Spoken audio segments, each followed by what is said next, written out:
Welcome back. This is Changfied YouTube channel, your trusted source for latest updates across South Sudan and beyond. Today we bring you two important stories from South Sudan. These stories are not just news. They show deeper issues about leadership, education, peace, and the future of South Sudan. First, we look at serious disagreement in Rumbek. A historic school is at the center of a growing conflict between the government and the local community. Second, we'll talk about, we turn to the international stage, where the new head of the United Nations mission in South Sudan is warning the world that the country is at a critical moment. Before we proceed, please, I would like you to help the channel by subscribing, turn on the notification bell, so whenever we upload a new video, you can be notified. Our first report is from Rumbek. Rumbek school dispute. A major disagreement has started after a government plan to move one of the oldest schools in South Sudan. The school is called Rumbek Senior Secondary School. It was built in 1948. That means it has existed for many years, many generations. Many important people studied there. Some even played a role in the struggle for independence. Now, the government of South Sudan want to take this school land and give it to Rumbek University of Science and Technology. This decision was announced by Vice President Hossein Abdelbagi Akol during a graduation ceremony. He stated that President Salva Kiir Mayardit agreed to give the school land to the university. In exchange, a new modern secondary school would be built somewhere else. At first, this may sound like a good plan, a new school and a growing university, but the reality on the ground is very different. Let's look at the community reaction. The school board quickly rejected the plan. The chairman, Gabriel Kuchabi, spoke strongly against it. He said the school does not belong only to the government, it belongs to the people. He explained that the community has a deep connection to the school. It is not just building, it is history, identity, and pride. He also questioned the legality of the decision. Can the presidency just take community property without proper discussion? This is one of the key questions being raised. Why people are angry? Many local leaders and residents are not happy. They said no proper consultation was done. The community was not involved, and decisions were made from above.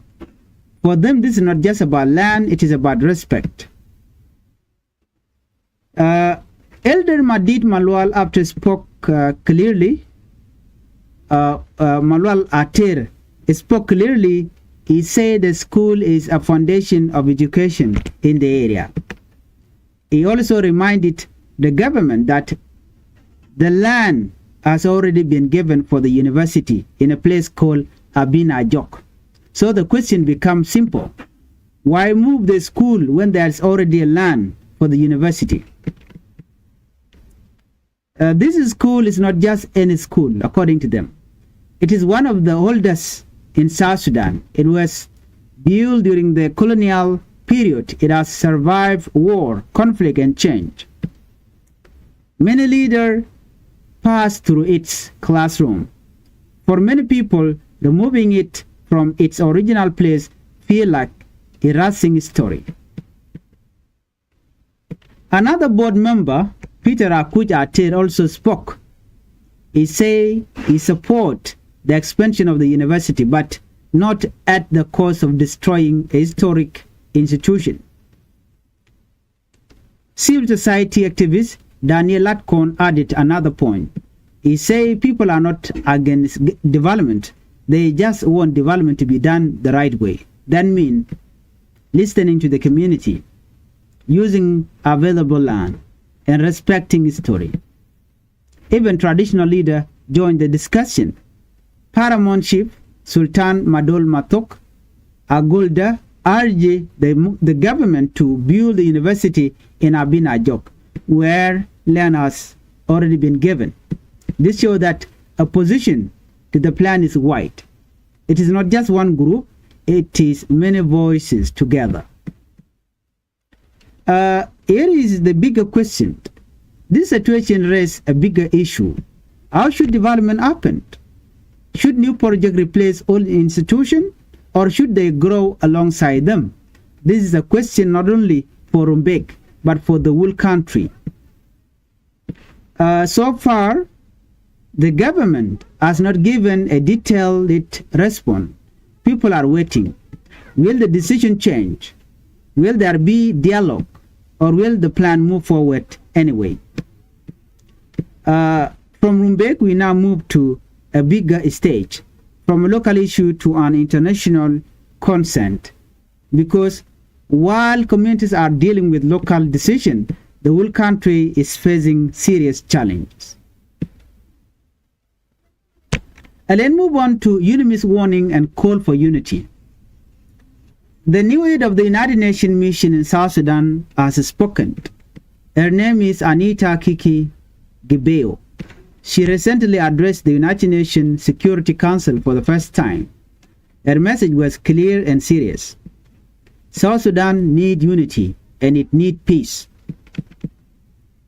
She said the problem in the country cannot be solved by fighting. Instead, leaders must focus on dialogue. That means talking, listening, and finding solutions together. She also called for an immediate ceasefire. At the start of her speech, she honored her predecessor, Nicholas Isom. She promised to continue his work. She also said she understands the responsibility of her new role. She gave a worrying update. Violence has increased. Deaths and injuries went up by 40% in 2025 compared to 2024. Fighting has been strong in Jonglei. There's also violence between communities in other regions. This shows that peace is still fragile. The situation for civilians is very serious. About 10 million people need help. That is almost the whole population if you look at it. Many people have been forced to leave their home. In Jonglei alone, more than 276,000 people have been displaced in a recent month. She also mentioned attack on hospital.